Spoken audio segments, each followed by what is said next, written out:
Well, welcome to Ask the Chimney Sweep. My name's Clay Lamb. Our audience is made up of chimney sweeps, hearth and stove repair companies, masons, roofers, and we just decided we'd talk to people who are really involved with fireplace systems. And again, thanks for joining us here. But today I have a really interesting guest, Mr. Jerry Isenhour from CBC Coaching. Jerry's been around the industry for years and years. You know, as home contractors and chimney repair people, we've all had a little opportunity to have a few new employees work for us, and sometimes we just get lost in our leadership.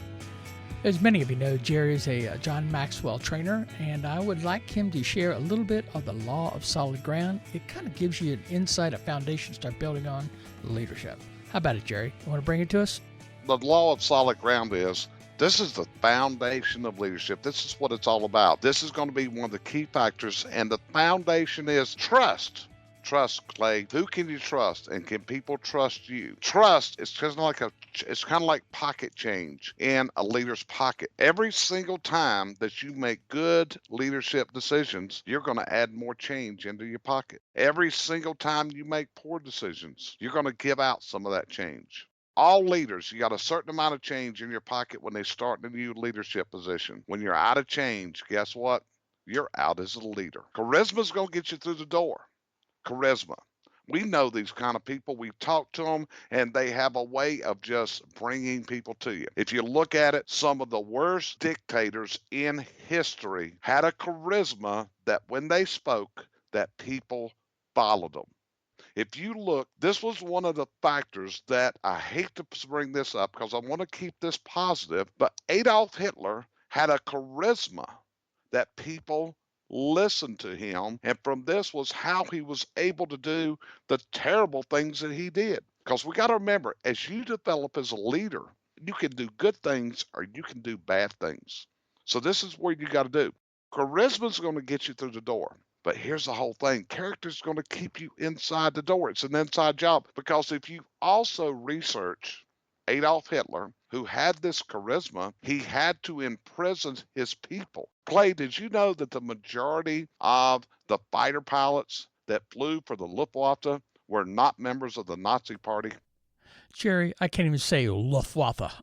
If you actually look at it and do the research, you'll find out that most of the soldiers and the airmen and everyone, they were not members of the Nazi Party. There was a form of imprisonment. And you've also got to understand, you could have been in Africa and working in the African theater. And if you didn't do a good job, what happened? They shipped you to the Russian front. That was, that's how he trapped them. So you don't want to do that. What you want as a leader is you want people that trust you because you have that integrity. And there's 4 principles here that I want to bring out, and I want to ask you what your thinking are. Number 1, are you consistent? Is every day the way you're presenting yourself, is it consistency? Are you honest? Honest to a fault? Are you authentic? Are you authentic? What you're saying, is it the way you really are? And just how disciplined are you? You want to be successful, but what's your plan of discipline to make sure that you do it? I mean, in business, one of the things you need to do is social market this day and time. Everyone listening to this, if you're not doing social marketing, this is how you're going to exhibit these traits to your customers and prospects. And what you're going to do is take what we call suspects, turn them into prospects, and from prospects, we turn them into customers. And at this point, when they become customers, Clay, do you know what we have at that point? We have commerce. Jerry, I love the term commerce, man. That means the register's ringing the company. We should be making profit. We can buy new tools, new trucks, and pay some benefits to our service employees.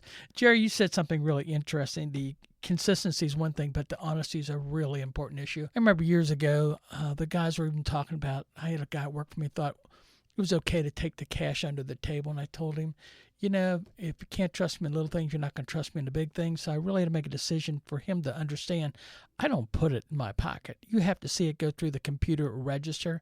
Every invoice in our company runs through the register per se. Every customer's listed with the dollar amount. You're dead on the money. I mean, let's face it, we're all human. A customer pays us in cash. Are we tempted to slide that in our pocket? But when we do that and our employees see it, they know we don't pay by the rules. And when you don't play by the rules and you exhibit, what you're left to those that lead is to determine, okay, I can make a decision in life.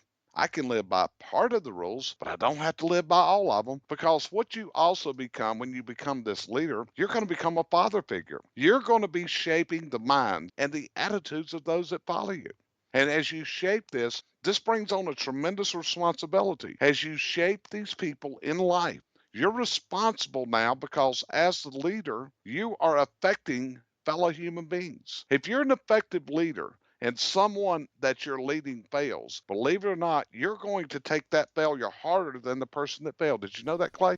Jerry, that's really true, because if you lead your family and or your employees in the workplace, you really have to take full responsibility that the team you're leading is all yours. And I'm sure it's done in the military the same way.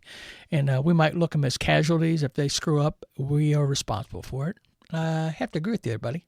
You got to exhibit three things. If you're going to be a leader and you're going to build trust, you got to exhibit competence. You got to connect with people. You've truly got to connect, and you've got to build and show your character. Because here's the whole thing. You may think you can play beyond the limit of your character, but you're not going to do it for very long. It's going to come back and it's going to really trust you. If you want to really find out if people trust you, ask them.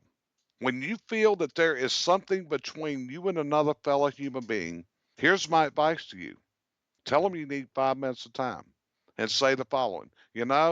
I'm feeling something is wrong. There's something here. I'm just feeling it. So can you please let me know what it is? And at this point, you have to learn the key thing. And that is to shut up and listen. You can take so many things out of the context. And what's happening is this is where you're going to find out where you've been flawed as a leader and how you can move to that leadership position that you envision, you've read about, and you've studied for. That's really good, Jerry, because, too often as owners, we think, well, I own this business, I run this place, I manage it, but that doesn't mean you're really leading it. And you're bringing out some hot topics here, Jerry, that you have to earn leadership. And people go home, they have problems at home, they come to work, and really they're spending more time at work than they are at home. And they're looking for a safe place that someone's going to lead and take charge and help them become very successful in their own life. You got it, brother. And what you have to remember here is just, again, as we're talking in these lessons, as we're going through this, look at your own life. Think of the people you've met. Who do you consider followers? And see where they're following into these avenues and how hard they've worked to be those leaders. Remember this, people don't follow others by accident. They follow individuals whose leadership they respect. Folks, you can hire someone and you can get someone to do what you want them to do. But to get them to respect you, that's a whole new level. Because what happens is every individual that you ever meet, they have a choice. Their choice is to follow you or not. They're going to make this choice based on what you show and the respect you have for your fellow human being. This is what it's going to do. Here's a test to do for yourself. How would your employee, your family members, how would they change something if you asked them as their coach and their leader, not as their boss? This is one of the ways to gain respect. Clay, have you ever had an employee that didn't do something right?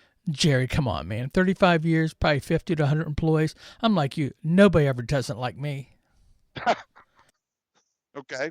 So when this happens, and we all have this happen, if that we all have it happen, we're dealing with human beings and we have human failings. So when this happens, this is the way you gain respect. The leader takes the responsibility.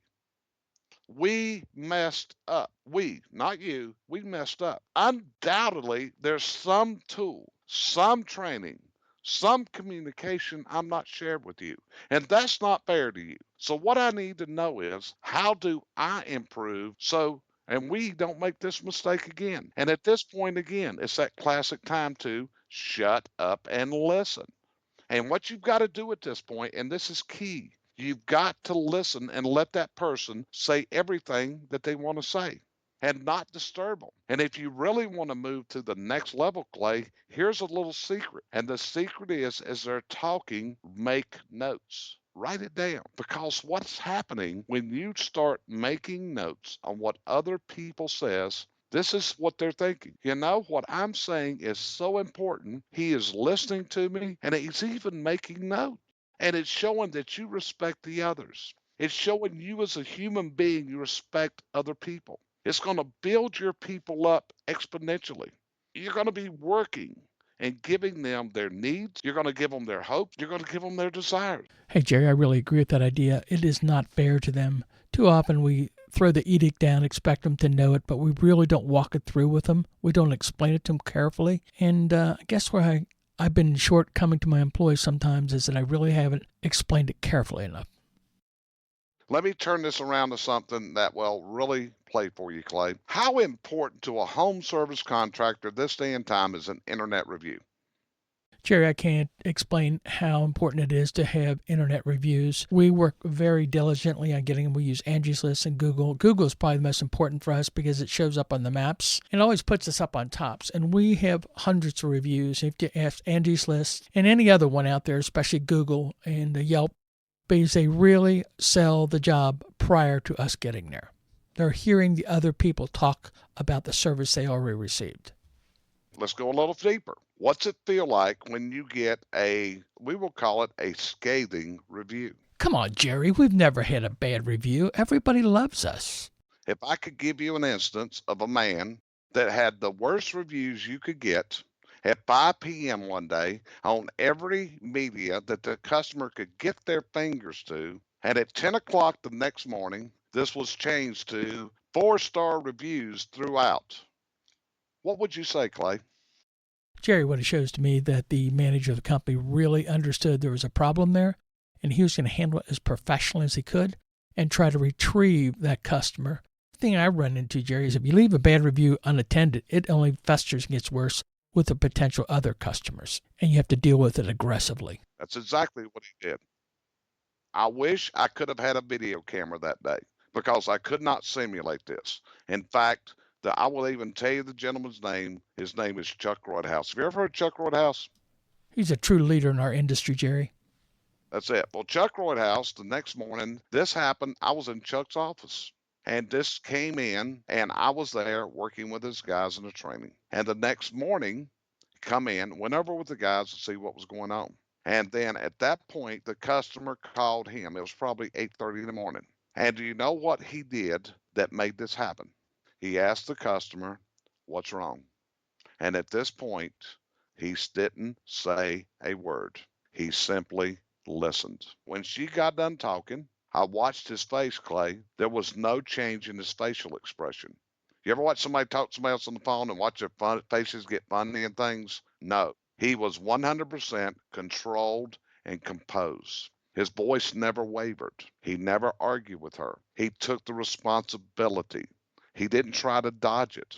And the woman, when it was done, broke down crying, apologizing to him for putting all those bad reviews out. And within 30 minutes to an hour, every single one of them was wiped clean. And he had 4-star reviews on Angie's List, Google, everywhere you could. Less than 30 minutes. Hey, Jerry, let's unpack this a little more about leadership. I got you hot and fired up, so let's keep this rolling if you don't mind. You got it, brother. You know, as a leader, you got to evaluate everything in your life with a leadership bias. Every single thing. It's always got to be from a leadership bias. You got to do that. You're going to look at everything every time you encounter something. Go into a hotel and check in, and it's not right. Go to a restaurant, get a meal, it's not right. As a leader, what are you going to do? How are you going to handle this? How are you going to take care of this? Are you going to jump up and down, scream, be a bad boy? Or are you going to share your concern with them from the basis of you're concerned about the presentation they have to customers? Are you going to share this from the aspect of this is hurting your business? I need to let you know this. When you have a bad meal, have you often noticed how people will come out and give you a free dessert or whatever? And I'll even tell people, it's like I'll go to a restaurant and Clay, I'm kind of demanding. Come on, Jerry. Nobody thinks you're demanding or pushy. I remember one time we were at Aileron. You stood up in the middle of the meeting and said, has anybody ever had a problem with me? And I think 99% of the audience raised their hand high. I understand that. When I go to a restaurant, I take my wife or whatever, I'm expecting a certain level. And if I don't meet that level, what I found out a long time ago works excellent is I will send that restaurant an email later and I will let them know. I'm a frequent diner at your restaurant. And I'm not writing this asking you for anything. I'm simply wanting to let you know of what our experience was. And we were there on such and such a night, and this happened or that happened. At the end, I'm not asking you for free desserts, free meals, or nothing. I'm just sharing with you what's happened. And so you can better serve your client. This is how you look at everything that happens in life. You look at it from leadership. When a person makes a mistake that works for you, do you look at it and lose your cool, or do you look at it from a position of leadership? How I can build this person. Remember, as a manager, you have to become a coach. I taught some classes last year how the manager becomes a coach. And when we talk about a coach, think of the great coaches in football, the Joe Gibbs. Joe Gibbs, as a football coach for the Washington Redskins, grew people's minds phenomenally. He moved into NASCAR, and in NASCAR, he owns 4 race teams now. He's based here in Charlotte. Joe Gibbs is a motivator of people. And when you're dealing in sports, you got to remember, you're dealing with bad boys. You're dealing with spoiled rock stars. You know, one of his is a guy by the name of Kyle Busch. Kyle Busch was last year's Sprint Cup champion. At the same time, Kyle Busch was a bad boy. He had a bad temper. He was a kid. He was brash. He was everything else. Him and his brother both. So what Joe Gibbs has been doing is building Kyle as a human being, building Kyle to be able to relate to people. And when you look now, you see Kyle talking about his small child and other things. You're not seeing him like he did before. And that's how you've got to change your people. Remember, they could be influenced by anything in their life, but you as a leader, you have an opportunity. The opportunity you have is to change lives of others. Do you understand, Clay, what a responsibility you have? Jerry, you really hit it out of the ballpark that way, because really it's not just an opportunity, but it is a responsibility to grow your company. And you're going to do it one employee at a time by really caring about them, by providing them a good path to walk down. And I think you really brought a lot of information about leadership and just how to groom an employee. It's not just a responsibility, but it's really an opportunity to help your company and your employee. Right. Well, Jerry, my good buddy, thanks so much for stopping by here at Ask the Chimney Sweep. You have brought a ton of great information, customer service knowledge, and just leadership. Again, you brought it, brother. Thanks so much. You got it, brother. And Clay, let me say this. Do you realize how good it makes me feel when you simply say, my good buddy? Jerry, stop it. You're making me blush. No, seriously. That's an example of what we're talking about. That's it right there, Clay. That's how it happens. You treat every human being like that, and wonderful, phenomenal things are going to occur in your life. Hey, Jerry, we're going to have you back. You bring a lot of wisdom, and I want to hear a little more about John Maxwell and a few other coaches that you're working with. You never have enough information to grow a business. There's always something new, and you happen to bring it all. Thanks to all at CBC Coaching and all you've done, and we'll be seeing you on the highway of life. You got it, brother. We'll talk to you next time, Clay. Well, stay tuned for Ask the Chimney Sweep again. Jerry brought a lot of information. We have a lot of great guests coming up this year. We've got them in the bullpen, can I say. Jerry will always be there to help you at CBC Coaching. Give him a call there, sign him online. To all my friends out there in the Ask the Chimney Sweep community, I have a big request of you. I'd appreciate if you'd go on to the Ask the Chimney YouTube channel and subscribe. We are trying to build our subscriptions up. It works real good with the algorithm for Google. And what you'll do, you'll actually get the podcast coming through there pretty soon, and you'll be able to get a hold of our videos. I had a number of people come in to the studio here. We shot 65 videos. They're being edited, trimmed up a little bit, cleaned up, can I say. Not verbally, but just some slop that might have been in them. But I think you'll really get a lot of information. You can use them for training for your employees, and also maybe even send some to your customers. Well, my goal for Ask the Chimney Sweep this year, I've decided that I'm going to actually spend a lot of time on developing product communication lines. We're going to have representatives from the different manufacturers come on and talk about a few of their products. And this is a two-way street. It's to help promote our industry suppliers, but it's also to help you grow your business by providing a lot more products. You know, in reality, as I think about it, it's not just a two-way street. It's really a three-way street. Number one, it helps the manufacturers grow that represent our industries and support them. It also helps you as a business find more profitable products to provide, but it also helps your customers understand more about the chimney, fireplace, and hearth industry that we serve. So join me this year on Ask the Chimney Sweep as we chat about a lot of the different products that we can now offer our customers. And as I always say, be so with all mankind. Love and protect your family, honor and serve your God. Now go do the hard work, and I think you'll figure out how to grow your business.